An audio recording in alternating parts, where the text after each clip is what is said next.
Praise the Lord. परमेश्वर आप सबको आशीष दे। मैं अनूप पटेल अपने YouTube चैनल में आप सबका स्वागत करता हूं। आज हम बात करेंगे कि परमेश्वर या ईश्वर को कैसे पहचाने। देखिए, इस दुनिया में तो बहुत सारे देवी देवता है। यूं कहें तो 36 कोटि 38 कोटि या उससे और कहीं ज़्यादा ईश्वर है, प्रभु है, देवी देवता है या परमेश्वर है। इस दुनिया में कितने हैं? बहुत सारे हैं जिनके हम गिनती करना नामुमकिन या बहुत ही कठिन है, या हम गिन भी नहीं पाएंगे। इतने सारे देखने को ईश्वर या देवी देवता या परमेश्वर है। अब हम सब जानते हैं कि ये सब सृष्टि है, सृष्टिकर्ता नहीं, क्योंकि हमने पढ़ा है और हम सब जानते हैं कि जो सृष्टिकर्ता परमेश्वर है उसे आज तक कभी किसी ने नहीं देखा है। सृष्टिकर्ता परमेश्वर है, उसे आज तक किसी ने कभी नहीं देखा। तो हम उसके चित्र या मूर्ति या उसके प्रतिमा कैसे बना सकते हैं? अपने कल्पना से भी हम नहीं बना पाते या नहीं बना सकते। ये जो जितने भी हमने अपनी कल्पना से बनाए हैं, या हमारे पास चित्र है, या हमारे पास मूर्ति है, या हमारे पास फोटो है, या जो भी है उसका प्रतिमा वगैरह, जो भी जिसे हम ईश्वर मानते हैं, 36 कोटि 38 कोटि जो भी है, वो सब सृष्टि है। जिसे हमने देखे हैं उसके हम कल्पना करके बनाए हैं। जिससे हम देखे ही नहीं उसकी कल्पना कैसे कर सकते हैं? और उस परमेश्वर को आज तक किसी ने कभी नहीं देखा है। यह सत्य है मेरे प्रियो, हमें समझना बहुत जरूरी है। हम सुनते हैं अपने बाप दादाओं से और उन्हें करते हुए देखते हैं, इसलिए हम भी उसे अपना कुल देव या ईश्वर समझ बैठते हैं। लेकिन वो सृष्टिकर्ता नहीं है। सृष्टिकर्ता स्वर्ग में विराजमान है, या अर्थात स्वर्ग में अपने सिंहासन पर बैठे हुए, जिसने इस सारे जहान को बनाया, जिसने सारे जग को बनाया, वो परमेश्वर इन मूर्तियों में, इन पत्थरों में, इस बेजान गूंगी मूर्तियों में नहीं निवास करते। ये सब हमारे कल्पनाओं का फल है, जो हम सब ने अपने अपने लिए एक एक ईश्वर बना लिए हैं। ये सब ईश्वर नहीं है मेरे प्रियो।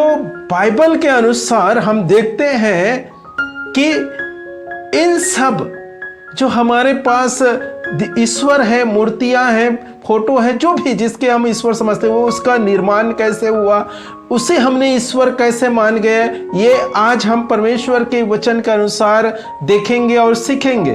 तो सबसे पहले हम पढ़ेंगे परमेश्वर के वचन को। यशायाह ग्रंथ अध्याय 7 पद संख्या 14 से मैं पढ़ता हूं, आप ध्यान पूर्वक सुने। प्रभु स्वयं तुम्हें एक चिन्ह देगा, और वह यह है, एक कुंवारी गर्भवती है, वह एक पुत्र प्रसव करेगी और वह उसका नाम इम्मानुएल रखेगी। मेरे प्रियो, यहाँ पर परमेश्वर ने यशायाह नबी के द्वारा एक भविष्यवाणी करते हैं और कहते हैं, प्रभु स्वयं तुम्हें एक चिन्ह देगा, वह यह है, देखो एक कुंवारी गर्भवती है, वह एक पुत्र प्रसव करेगी और उसका नाम इम्मानुएल रखेगी। मेरे प्रियो, ये भविष्यवाणी परमेश्वर अपने आगमन की भविष्यवाणी किए हैं। कहने का अर्थ क्या है कि परमेश्वर स्वयं मानव अवतार लेने के लिए भविष्यवाणी किए। और अवतार का अर्थ क्या है? स्वर्ग से उतरना। तो परमेश्वर स्वयं एक कुंवारी के पेट में आकर हम सबके लिए मानव रूप धारण करेंगे, ये भविष्यवाणी किए। और हम सब अपराध और पापों के लिए, हमारे सभी समस्त मानव जाति के अपराध और पापों के लिए क्रूस पर, सूली पर चढ़ने वाले परमेश्वर, जीवित ईश्वर जो स्वर्ग में विराजमान है, वो परमेश्वर ने भविष्यवाणी किया कि मैं एक मानव रूप धारण करूंगा। कहने का अर्थात कि अवतार लूंगा। और ये हर एक ग्रंथों में लिखा हुआ है। देखो, मैं जो पढ़ रहा हूं वो क्रिश्चियनों के ग्रंथ है, कहने का अर्थात बाइबल है। लेकिन आप कुरान में भी आप पढ़ेंगे तो वहां पर भी एक मरियम के नाम से चैप्टर मिलेंगे। मरियम के नाम से एक बुक है उनके, जो कुरान के अंदर मरियम के नाम से एक छोटे से बुक है। उसमें प्रभु ईसा मसीह के बारे में लिखा हुआ है, प्रभु यीशु मसीह के बारे में लिखा हुआ है, वो कुंवारी से जन्म लेंगे, इस प्रकार उसमें भी भविष्यवाणी हुए हैं। और उसी के अनुसार हिंदुओं के ग्रंथ में भी प्रभु यीशु मसीह के बारे में लिखा हुआ है। परमेश्वर हमारे बाप दादाओं से भी बातचीत किए हैं, क्योंकि हमारे बाप दादा जो मैं हिंदू हूं, और हिंदू जो हमारे बाप दादा थे उन लोग भी परमेश्वर से ही, उस सृष्टिकर्ता परमेश्वर से ही प्रार्थना स्तुति करते थे।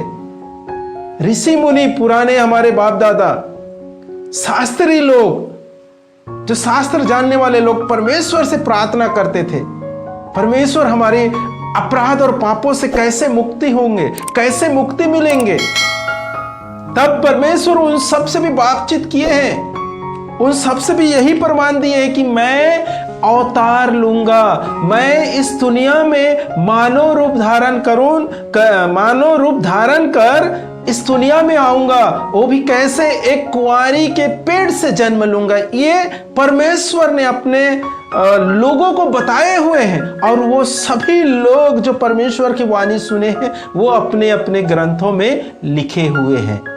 ये सभी ग्रंथों में आपको इन परमेश्वर के ये वचन मिलेंगे, ये साक्ष्य देखने के लिए मिलेंगे कि परमेश्वर स्वयं कहता है कि मैं एक मानव रूप धारण करूंगा, मैं आप सबके लिए अवतार लूंगा। इस प्रकार से परमेश्वर सभी के ग्रंथों में, अर्थात कहने का मतलब सभी शास्त्री पंडित थे, उन सबसे बातचीत किए हैं, और उन शास्त्री पंडितों ने अपने अपने ग्रंथों में इन वचनों को, इन बातों को, परमेश्वर की वाणी को लिखकर सुरक्षित रखे हुए हैं।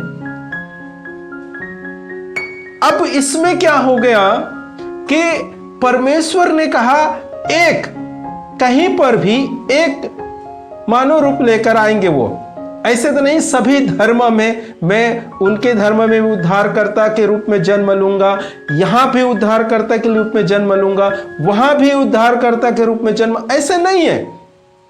देखो, इसको समझना बहुत जरूरी है। परमेश्वर ने कहा समस्त मानव जाति के लिए, समस्त सृष्टि के लिए मैं स्वयं अवतार लूंगा। तो कैसे सभी जगह अवतार लेगा? नहीं, एक। तो समस्त जग के लोग उस अवतार पुरुष के इंतजार में थे, उस अवतार पुरुष के इंतजार में थे। एक हमारा मुक्तिदाता आने वाला है, परमेश्वर स्वयं अवतार लेंगे। इस प्रकार से सभी लोग, हमारे बाप दादा, उसके इंतजार में बैठे हुए थे। लेकिन परमेश्वर आने में विलंब किए, बहुत लेट हो गए, या बहुत दिनों बाद आए, या बहुत साल लगाए। इस प्रकार से घटना हुआ, और जो लोग इंतजार में बैठे थे, पीढ़ी दर पीढ़ी ऐसे इंतजार करते थे हमारे अपराधों और पापों के लिए एक मुक्तिदाता आने वाला है, वो बहुत विलंब किए, नहीं आए। तो ये लोग जो इंतजार में बैठे थे वो क्या किए कि अपने अपने लिए, जो लोग हमारे समाज में अच्छे काम किए, या हमसे जो सर्वश्रेष्ठ बलवान थे, या यूं समझे कि ताकतवान बुद्धिवान थे, उन सबको क्या किए, जैसे कि हमारे समाज में अच्छा काम कर रहे हैं, हमारे लिए अच्छा काम कर रहे हैं, उन सबको हम लोग क्या किए, अवतार पुरुष मानना चालू किए। ये अवतार ईश्वर का प्रतिरूप है, ईश्वर के अवतार है, ये अच्छा काम करता है, अच्छा बुद्धि है इनके पास, अच्छा ताकत है, अच्छा बल है। तो इसलिए क्या हो गया, ये सब अवतार पुरुष सबको मानना चालू किए, बनाना चालू कर लिए हम लोग। और ऐसे करते करते इस दुनिया में 36-38 कोटि देवी देवता, अब सभी को हम लोग ईश्वर के अवतार बोलते हैं, सभी को हम ईश्वर के अवतार बोलते हैं। तो ये आइडिया कहां से आया? परमेश्वर के वचन से। परमेश्वर ने कहा था कि मैं तुम्हारे लिए एक मुक्तिदाता भेजूंगा, या मैं खुद स्वयं आऊंगा, इस प्रकार से बोला था। लेकिन उसका भी एक प्रमाण था, चिन्ह था। सबसे बड़े चिन्ह क्या था कि एक कुंवारी से कुंवारी के पेट से आकर मैं जन्म लूंगा, इस प्रकार परमेश्वर ने कहा। लेकिन उन वचनों को, बातों को जो परमेश्वर ने हमारे बाप दादाओं को से बातचीत किए थे, उनको हमारे बाप दादा अपने ग्रंथों में लिखे थे, उनको हम लोग भूल गए। और हम किसको पकड़े? जो अच्छे काम कर रहे हैं, जो समाज सुधारक है, जो थोड़ा से ज्ञान की बातें बता रहे हैं, हमसे ज्यादा ज्ञान है या हमसे ज्यादा बलवान है, उन सबको हम ईश्वर के प्रतिरूप या ईश्वर के क्या बोलते हैं, अवतार पुरुष समझने लग गए। और उन सबको हम देवता के रूप में, ईश्वर के रूप में पूजा करना, उसके स्तुति आराधना और ये सब करना चालू किए। तो मेरे प्रियो, आज आप समझे होंगे कि ये सब अवतार पुरुष कहां से आए, इनको आइडिया कहां से मिला? परमेश्वर के वचन से। लेकिन परमेश्वर ने अपने अवतार लेने का चिन्ह बताए थे। वो कुंवारी से जन्म लूंगा कहा था, कुंवारी के पेट से आकर जन्म लेने वाले वही है ईश्वर का अवतार, और वो है समस्त सृष्टि का रचयिता, और वो है समस्त सृष्टि का उद्धार करता। सभी नहीं हो सकते, और वही है सृष्टिकर्ता। और बाकी जितने भी हैं, जिसने हमने अपनी कल्पना से, अपने सोच से हमने जो बनाए हैं, वो सृष्टि है, वो सृष्टिकर्ता नहीं है। मेरे प्रिय भाई और बहनों, इनको हमें समझना बहुत जरूरी है। इन बातों को हमें समझना जरूरी है। इसके अनुसार हमारे बीच में बहुत से देवी देवता उत्पन्न हुए।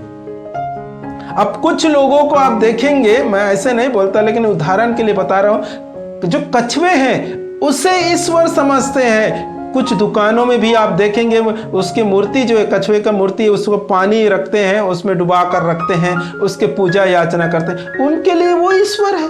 अरे ये तो हमारे सृष्टिकर्ता ने हमारे लिए बनाए थे, ये कैसे ईश्वर हो सकता है? ये तो सृष्टि है, सृष्टिकर्ता नहीं। लेकिन हमारे समझ, हमारे ज्ञान कम है, इसलिए हमें इस प्रकार से सोचते हैं। तो मेरे प्रियो, आज आप समझ गए होंगे कि परमेश्वर को कैसे पहचान सकते हैं, परमेश्वर कौन है, इसे कैसे जान सकते हैं। परमेश्वर को जानने के एक सरल तरीका है जो आज मैंने बताया। देखो, परमेश्वर को कभी किसी ने कभी नहीं देखा, परमेश्वर को कभी किसी ने किसी जगह में भी कहीं पर भी नहीं देखा है परमेश्वर को। लेकिन परमेश्वर के आवाज को हमारे बाप दादाओं ने सुने, उनसे बातचीत की, और परमेश्वर ने कहा, मैं तुम्हारे अपराध और पापों को मिटाने के लिए, तुम्हारे पापों के लिए बलिदान होने के लिए मैं स्वयं मानव रूप धारण करूंगा और एक कुंवारी से जन्म लूंगा। इस प्रकार से हमारे बाप दादाओं से बातचीत किए। और हमारे बाप दादा जो शास्त्री थे, जो मुसलमान थे, जो यहूदी थे, उन सबों ने अपने अपने ग्रंथों में इन वचनों को लिखे हुए हैं, सुरक्षित लिख कर रखे हुए हैं। और जो कुंवारी से जन्म हुए हैं, आप देख सकते हैं, जो कुंवारी से जन्म हुए, वही हमारा सच्चा ईश्वर है, वही हमारा सृष्टि करता है, वही हमारा उद्धार करता है, वही हमारा सृजनहार है। उसके छोड़ और कोई ईश्वर नहीं हो सकता। मेरे प्रियो, आपको देखना है, आपको जांचना है कि कौन हमारे इस युग में समस्त मानव जाति के लिए जो कुंवारी से कौन जन्म लिया है, उसको आपको देखना है, उसको आपको चेक करना है, और वही आपके उद्धारकर्ता बनेगा, वही आपके सृजनहार है। उसे आप पहचान सकते हैं, उसे आप ईश्वर जान सकते हैं। परमेश्वर पिता आप सबको इन वचन के अनुसार भरपूर मात्रा में आशीष प्रदान करे। आप सभी को जय यीशु।